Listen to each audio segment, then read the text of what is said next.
चक्षुरुन्मीलितं येन तस्मै श्रीगुरुवे नमः। वसुदेवसुतं देवं कंसचाणूरमर्दनं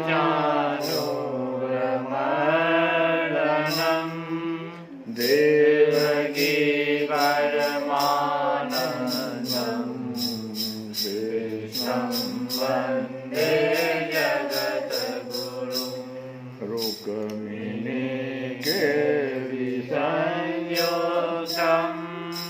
पीताम्बरसुशोभितं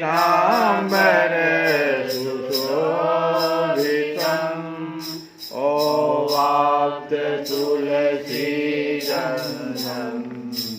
कृष्णं वन्दे जगद्गुरुं।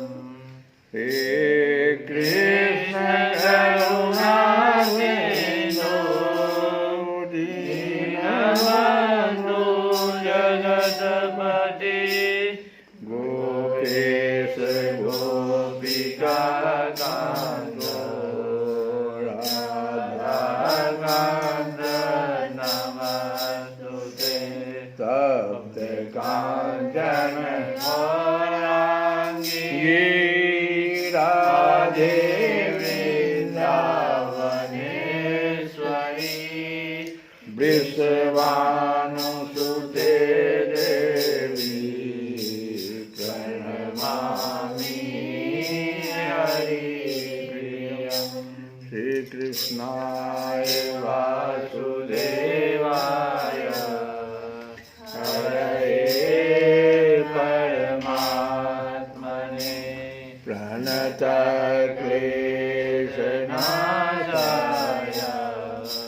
गोविन्दाय नमो नमः। हम लोग कल की कथा में श्री सुखदेव जी के उपदेश किए हुए जिस ज्ञान से मोक्ष स्वरूप परीक्षित जी मोक्ष को जो प्राप्त कर गए, उसी कथा के बारे में, उपाख्यान के बारे में पूछा जा रहा है। तो सूत जी कहते हैं कि अहो विलोम जाति में उत्पन्न। विलोम किसको कहते हैं कि उच्च वर्ण की माता और निम्न वर्ण के पिता अगर होते हैं तो उससे उत्पन्न संतान को विलोमज कहते हैं शास्त्र के अनुसार। उच्च वर्ण की माता और निम्न वर्ण के पिता से उत्पन्न संतान को विलोमज कहते हैं। और सूत जाति की उत्पत्ति इसी प्रकार ब्राह्मणी माता और क्षत्रिय पिता के द्वारा होने से उसे शास्त्रों में विलोम जाति माना गया। तो सूत जी जो थे वो विलोम जाति के थे, क्योंकि उनकी माता ब्राह्मणी थी और पिता क्षत्रिय थे। तो सूत जी कहते हैं कि हो विलोम जाति में उत्पन्न होने पर भी महात्माओं की सेवा करने के कारण आज हमारा जन्म सफल हो गया, क्योंकि महापुरुषों के साथ बातचीत करने मात्र से ही नीच कुल में उत्पन्न होने की मनोव्यथा शीघ्र ही मिट जाती है। फिर उन लोगों की तो बात ही क्या है जो सत्पुरुषों के एकमात्र आश्रय भगवान का नाम लेते हैं। भगवान की शक्ति अनंत है, वे स्वयं अनंत हैं। वास्तव में उनके गुणों की अनंतता के कारण ही उन्हें अनंत कहा गया है। भगवान के गुणों की समता भी जब कोई नहीं कर सकता, तब उनसे बढ़कर तो कोई हो ही कैसे सकता है।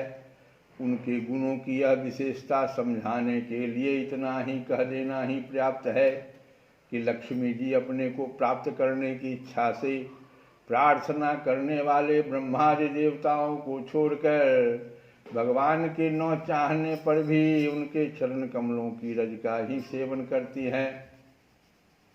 और ब्रह्मा जी ने भगवान के चरणों का प्रक्षालन करने के लिए जो जल समर्पित किया था, वही उनके चरण नखों से निकलकर गंगा जी के रूप में प्रवाहित हुआ। यह जल महादेव जी सहित सारे जगत को पवित्र करता है, क्योंकि भोले बाबा भी उस जल को अपने सर पर पहले लिए, तो महादेव जी को भी पवित्र करता है, सारे जगत को पवित्र करता है। ऐसी अवस्था में त्रिभुवन में श्री कृष्ण के अतिरिक्त भगवान शब्द का दूसरा और क्या अर्थ हो सकता है। जिनके प्रेम को प्राप्त करके धीर पुरुष बिना किसी हिचक के देह गेह आदि की दृढ़ आसक्ति को छोड़ देते हैं और उस अंतिम परमहंस आश्रम को स्वीकार करते हैं, जिसमें किसी को कष्ट न पहुंचाना और सब ओर से उपशांत हो जाना ही स्वधर्म होता है।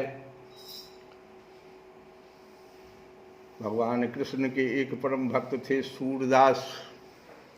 आँख नहीं था, नयन नहीं था, इसके बावजूद भगवान को जैसे नयनधारी भी जो नहीं वर्णन कर सकता वैसा वर्णन किए।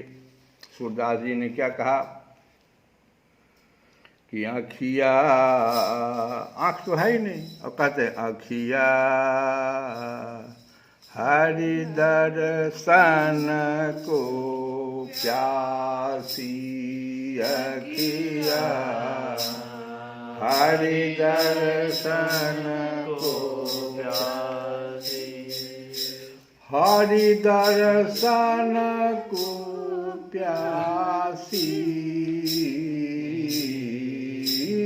हरि दर्शन को प्यासी, अखिया हरि दर्शन को प्यासी, अखिया हरि दर्शन को प्यासी।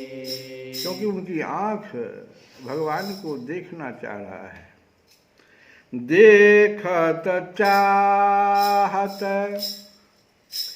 कमल नयन को देखत चाहत, कमल नयन को अरे निस दिन रहत उदासी अखिया, हरि दर्शन को प्यासी अखिया, हरि दर्शन को प्यासी।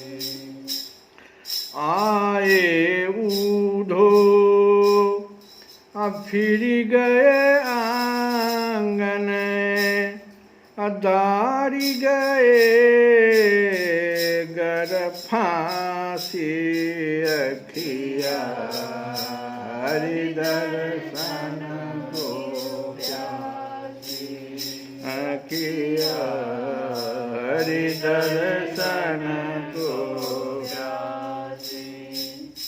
केसर तिलक, सूरदास जी देख रहे हैं भगवान को कि केसर तिलक मोतियन की माला, केसर तिलक मोतियन की माला, केसर तिलक मोतियन की माला।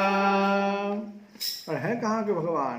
तो वृंदावन की बासी अखिया, हरि दर्शन को प्यासी। अब ये नाम कहे हैं, अभी कहे ना कि कृष्ण के सिवाय और किसको भगवान कहा जा सकता है। सूरदास जी कह रहे हैं देखो कहाँ के किस हरि दर्शन के प्यासी। तो केसर तिलक मोतियन की माला, वृंदावन की बासी अखिया, हरि दर्शन की प्यासी अखिया, हरि दर्शन को प्यासी। काहू के मन की को न जाने, काहू के मन की को न जाने, लोगन के मन हासी अखिया, दर्शन की। और प्रभु सूरदास जी कहते हैं कि सूरदास प्रभु तुम्हारे दरस बिन, सूरदास प्रभु तुम्हारे दरस बिन, लई हो करवट काशी, काशी में जाके हम करवट ले लेंगे। तो सूरदास प्रभु तुम्हारे दरस बिन, सूरदास प्रभु तुम्हारे दरस बिन, लई हो करवट काशी अखिया, हरि दर्शन से अखिया, हरि दर्शन को प्यासी। तो ऐसे भगवान की हमेशा स्तुति करनी चाहिए, जिनको सूरदास आँख से रहित होने के बावजूद याद करते थे। सूर्य के समान प्रकाशमान महात्माओं, सूत जी कह रहे हैं कि सूर्य के समान प्रकाशमान महात्माओं, आप लोगों ने मुझसे जो कुछ पूछा है वह मैं अपनी समझ के अनुसार सुनाता हूँ। जैसे पक्षी अपनी शक्ति के अनुसार आकाश में उड़ते हैं, वैसे ही विद्वान लोग भी अपनी अपनी बुद्धि के अनुसार ही श्री कृष्ण की लीला का वर्णन करते हैं। जैसे हम भी वो पक्षी है, हम वर्णन भगवान का करने की कोशिश कर रहे हैं। छोटका बटेर होंगे। एक दिन राजा परीक्षित धनुष लेकर वन में शिकार खेलने गए हुए थे। हरिणों के पीछे दौड़ते दौड़ते वे थक गए और उन्हें बड़े जोर की भूख और प्यास लग गई। जब कहीं उन्हें कोई जलाशय नहीं मिला तब वे पास के ही एक ऋषि के आश्रम में घुस गए।